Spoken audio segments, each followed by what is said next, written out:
ვფიქრობთ, რომ ხვადაგიანის სულის გამოძახება ეს იმის ნათელი მაგალითია, რომ შოთაძეს ძალიან გაუჭირდა და უპრიანი იქნებოდა თვით ადეიშვილი გამოეძახა და ადეიშვილს მისი პოზიცია დაეცვა. ამით უფრო ნათელი მოეფინა თუ ვინ არის რეალურად შოთაძე, რა ძალებით განან და ვისგან მოდის ბატონი შოთაძე და ვის ინტერესების გამტარებელი იქნება იმ შემთხვევაში თუ კი დაინიშნა მთავარი პროკურორის თანამდებობაზე. მათ შეასრულონ ის ფუნქცია, რომელიც მათ ეკისრებათ და თავი დაანებონ ბნელი ძალების გამოძახებას და ამ ჭორაობას. რაც შეეხება გიორგი გვიჩიანის და ნიკა ჩემიას საქმეს, ამზორ ხვადაგიანს ამ საქმეზე შესრულებული აქვს უბინძურესი манипуляციები და ჩადენილი აქვს არაერთი სისხლის სამართლის დანაშაული.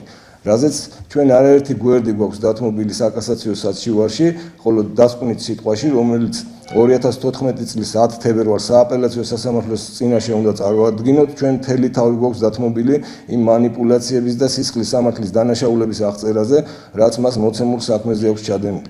ჩვენი დასკვნითი სიტყვის შემდეგ დაუყოვნებლივ უნდა დაიწყოს გამოძიება ამ ადამიანის მიმართ სამსახურებრივი უფლებამოსილების ბოროტად გამოყენების მუხლით.